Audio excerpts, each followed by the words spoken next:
da batalha do bem contra o mal, e a época da luta é uma época masculina. O homem é aquele que está sempre lutando contra o mal, a favor do bem. Enquanto o homem está lutando contra o mal, a favor do bem, quem cuida do que é bom? As mulheres. Quem cuida do lar, quem cuida das crianças, quem zela pelo que é bom. Ou seja, o que as mulheres têm de especial é que elas sabem apreciar o que é bom. O homem, nesse sentido, tem uma desvantagem. Ele precisa estar fazendo alguma coisa o tempo todo para se sentir útil. Para sentir que ele vale alguma coisa, então ele tem que estar consertando, batalhando, lutando, fazendo. Se ele não faz, se ele não batalha, ele não se sente. E a época de Mashiach é uma época onde não vai haver mais a luta do bem contra o mal. Não vai haver mais o mal.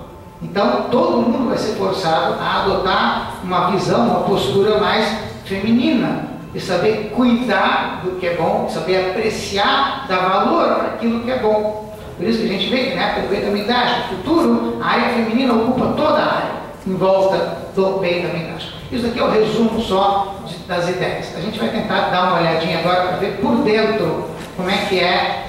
Nós temos aqui um CD que fala sobre o terceiro Beit HaMikdash. Como tem muita coisa comum entre todos eles, vamos ver alguma coisa dentro que é possível de todos os três.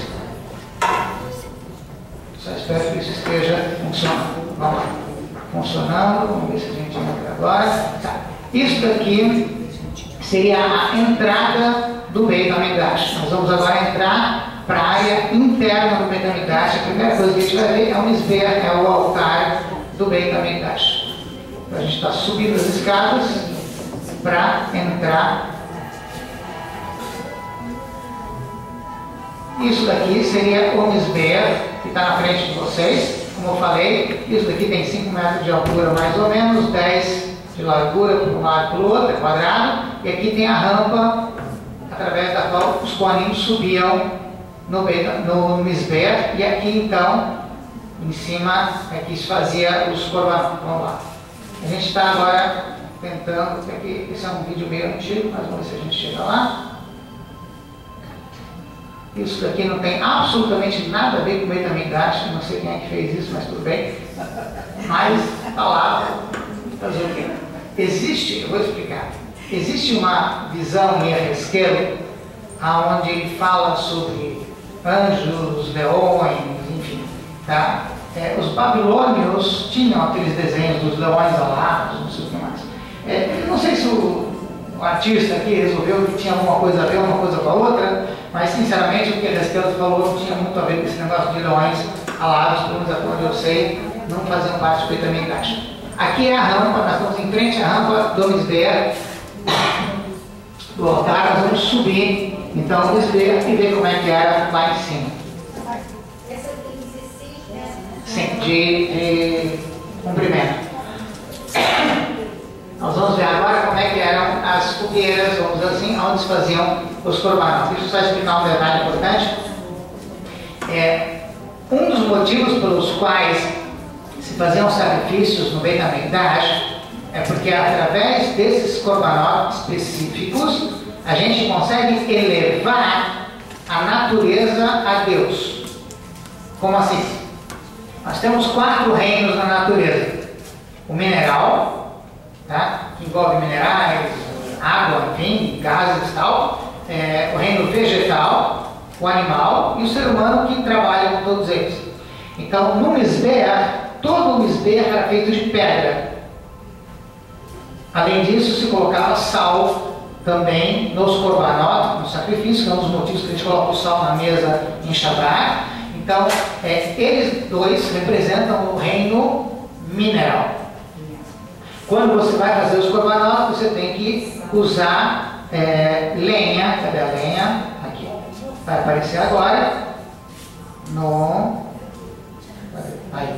A lenha era usada para fazer o korban. A lenha do reino vegetal. Tá? E o korban, o sacrifício propriamente dito, é o reino animal. Então a gente, através do korban, elevava a Deus todos os reinos da natureza. O mineral, o vegetal e o animal. Bom, agora vamos descer um pouquinho no Mizbeach. Nós já vimos. Alguém quer ver de novo como é que queima? Não?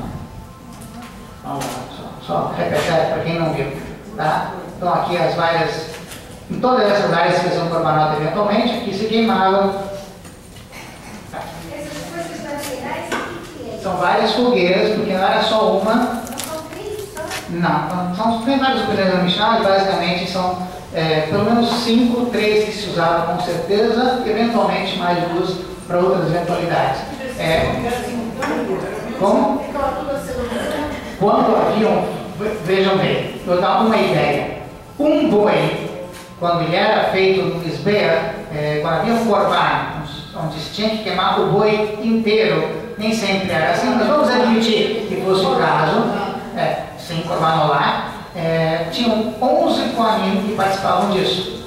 Ou seja, o boi era retalhado em 11 partes, então eram 11 pedaços. Então nem sempre um só dava conta do recado, nem sempre uma fogueira só dava conta de um boi, vamos chamar assim, precisava mais fogueiras para poder ir queimando o korban.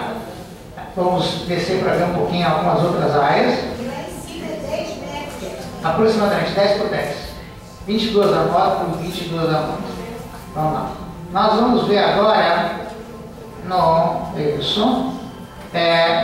no Beit HaMikdash havia uma área especial, um lugar onde os Kohanim lavavam as mãos e os pés antes de dar início a todo o serviço do Beit HaMikdash. Da mesma maneira que a gente hoje em dia, tanto no caso do Shabbat, antes de fazer a Seudá, ou, por exemplo, antes da Tefilá, antes da reza, também se costuma lavar as mãos, é baseado basicamente nesse costume dos Kohanim. E havia um lugar no Beit HaMikdash, que é isso daqui que vocês estão vendo aqui, esse buraco aqui.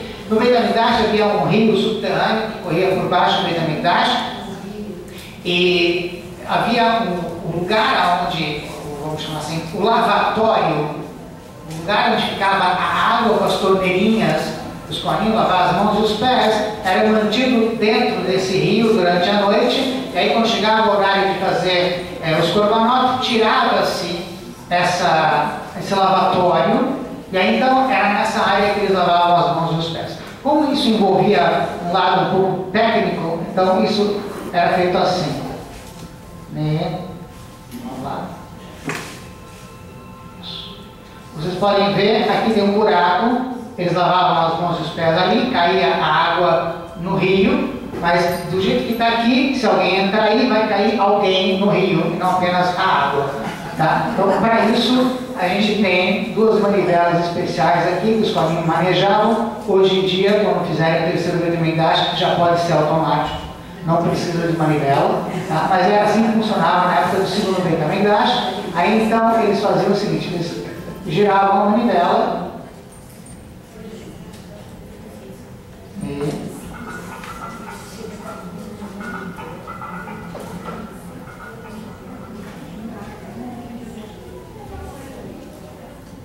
e aqui tem as torneirinhas, os Kohanim ficavam aqui em volta, nessa área em volta, e aqui lavavam as mãos e os pés, colocavam as mãos em cima dos pés e lavavam os dois juntos. Então era só ligar a torneirinha, e aí então as mãos e os pés.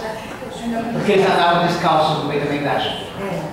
Porque num lugar sagrado, você absorve a santidade do lugar até pelos pés, vamos chamar assim.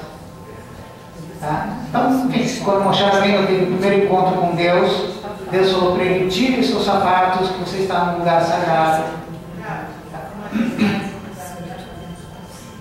Praticamente. Só que eles não usavam a caneca porque eles já tinham um canecão, vamos chamar assim, que era esse lavatório que está aqui. Tá? Ao mesmo tempo ele lavava o pé e a mão. Não, ele próprio. Não separava a mão e o pé. Não, os dois juntos. E Tá. tinha toalha para secar ou Eu acho que não. Pelo menos aqui não aparece um lugar para pendurar a toalha. Então, eu acredito que não, mas sinceramente, isso não quer dizer nada. Isso não quer dizer que não tinha, pode ser que tinha. Tá? Inclusive, hoje em dia, o costume é que os Leviim lavam as mãos dos Kohanim. De uma certa forma, os Leviim tinham uma função semelhante no Beit HaMikdash de servir aos Kohanim. tá? Talvez não necessariamente lavando as mãos e os pés, mas talvez servindo as toalhas. Entende? De alguma maneira eles participavam do trabalho que era feito no Beit HaMikdash. Nós vamos ver um pouco mais para frente que muitas vezes os Kohanim não se satisfaziam apenas em lavar as mãos e os pés, como eles também se purificavam no mikve. Isso é apenas só para mostrar. Haviam vários mikves no Beit HaMikdash, na área em volta do Beit HaMikdash, mikves subterrâneos, enfim, para que quando houvesse qualquer dúvida ou qualquer situação de alguém ter se impurificado por algum motivo, eles tinham a oportunidade de no próprio Beit HaMikdash poder imediatamente resolver o problema indo para o mikve. Então isso daqui é rapidamente um mikve subterrâneo, vamos chamar assim, do tipo dos que deveriam haver no Beit HaMikdash. Talvez eu não acesse 100%, mas eu lembro que tinha um jeitinho de... Isso. Agora nós vamos entrar no mikve. Literalmente. Depois a pessoa saía do mikve. Tá, isso daqui é só para a gente ter uma noção. Agora como é que eu saio desse negócio? Acho que é para lá. Alguém se lembra por onde que eu entrei? Eu acho.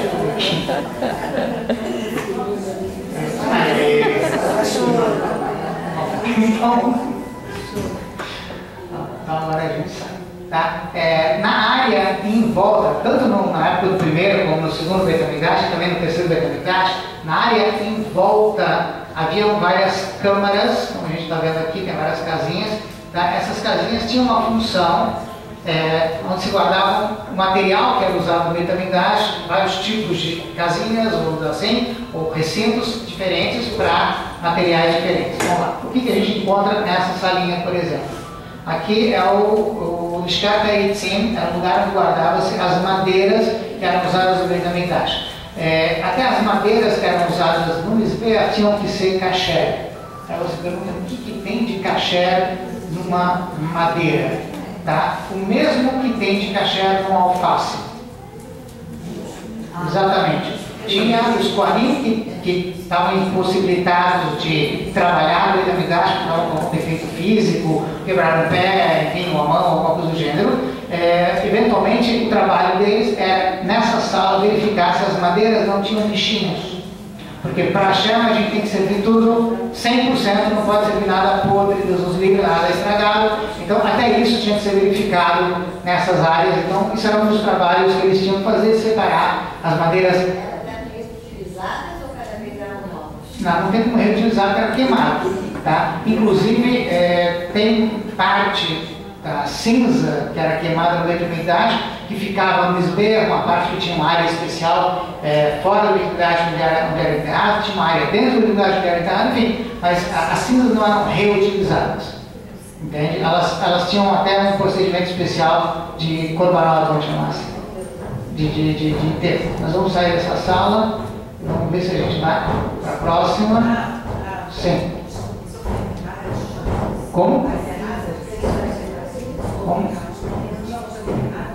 As cinzas, tinha uma parte das cinzas que eram enterradas, tinha uma espécie de Trumat Hadeshen. Trumat Hadeshen vamos lá, aqui não apareceu, então fica mais difícil de explicar. Quando tinha Beit HaMikdash, quando havia o templo, tinha um Mizbeach, tinha um altar, e imagina que, digamos que aqui fosse o Mizbeach, se aqui fosse o altar, tá? Você viu que tinha várias fogueiras em volta, onde faziam os korbanot, mas no meio, não apareceu aqui, não deu para ver pelo menos, no meio havia um monte, assim, uma cúpula circular cinza, feita de brasas, tá? Que era conhecida, era chamada de tapuach. Tapuach hoje em dia, em hebraico, quer dizer maçã. Também, na época, enfim, antiga também era chamada de maçã, só que tapuach em hebraico vem da palavra napuach, que quer dizer uma coisa inchada, inflada. Era como se fosse um inchaço do Mizbeach, para dizer que o Mizbeach está em uso. Constantemente tem cinza, constantemente ele está em uso. Desse montinho de cinza, uma parte era tirada e enterrada em um lugar especial, perto do Misbeira, depois tem outras coisas que eram feitas com essa cinza, mas a cinza em si se mantinha, vamos dizer assim. Se fazia a limpeza, acabava o dia, juntava a cinza no meio, uma parte era limpada, uma parte ficava ali no próprio Beit-Hamikdash, no próprio Misbeira. Nós vamos ver mais algumas salinhas. Eu acho que aqui tem mais uma. Tem mais uma aqui. Será que essa abre? Eu acho que essa não abre, não. Aí abre, isso. Vamos lá. Nessa salinha, no... Isso.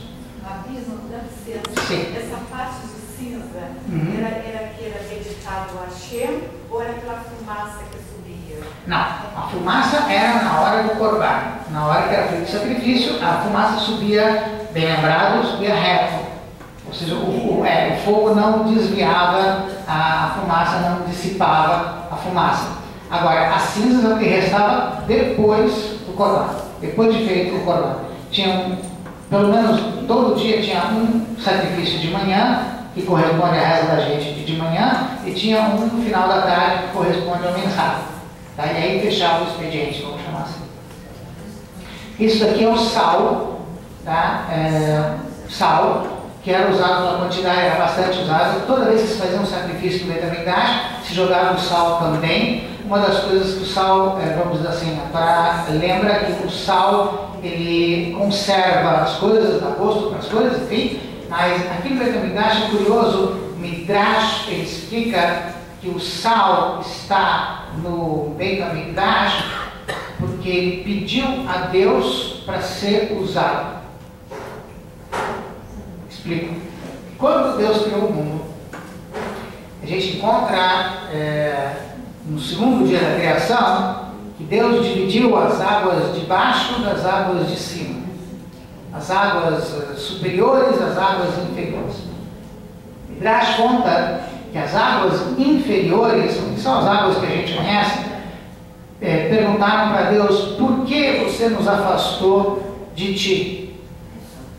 Por que a gente tem que ficar longe de você, enquanto que as outras águas, que são mais espirituais, vou chamar assim, estariam de alguma maneira mais próximas de Hashem?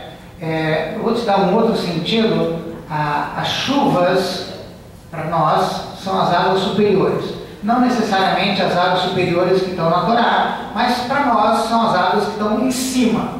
Tá? E as chuvas caem do jeito que Deus quer, aonde Ele quer, como Ele quer. Então estão muito mais próximos, vamos dizer assim, num certo sentido de Hashem. Tá? Mas as águas de baixo, por assim dizer, o Midrash diz que elas falaram para Deus, afinal de contas, por que a gente não pode estar ligado com você? Então Deus falou para elas: fiquem tranquilas, toda vez que houver uma mitzvah no Beit-Hamikdash, vocês vão participar, porque o sal é extraído das águas inferiores. Então elas também têm uma participação dentro do Beit-Hamikdash, na medida que elas vão colar.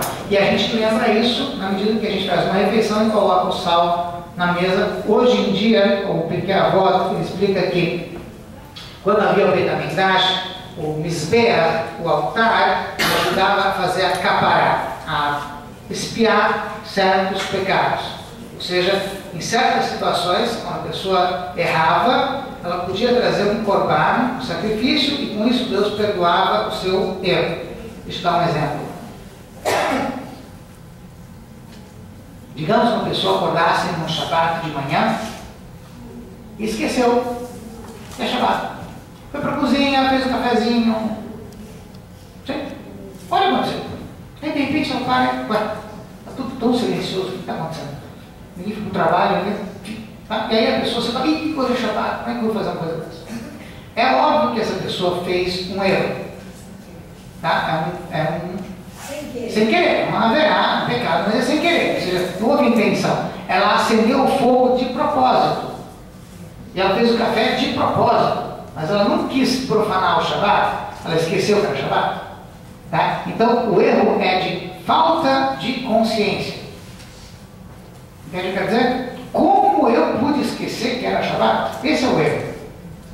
Essa é a culpa. A culpa não é que acendeu o quê? Tá? Como que pode esquecer que era Shabbat? Como é que alguém pode esquecer? Tá? Então quando alguém fizesse esse tipo de erro, falta de consciência, aí então, quando havia o Beit-Hamikdash, podia trazer um sacrifício, um corban, o Beit-Hamikdash, e com isso a pessoa podia se desculpar perante Deus.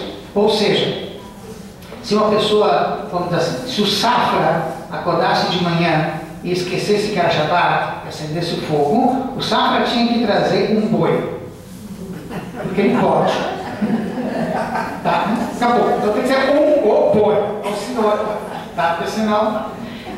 alguém um pouco menos abonado que o Safra podia se satisfazer com um cabritinho, um bodinho, também passa, também servia, porque é um corban que é chamado na Torá de oleve e oreve. É de acordo com a situação econômica da pessoa. A pessoa está tomando consciência, só isso. Então tem que ser de acordo com o que ela pode. Quem tem mais, tende mais a esquecer. Está muito preocupado, muita coisa. Quem tem menos, bom, isso não é necessariamente nessa ordem, mas isso significa o seguinte: se um pobre, Deus nos livre, acorda de manhã e esquece que é Shabat, vai ter que trazer um boi, coitado, já está mal.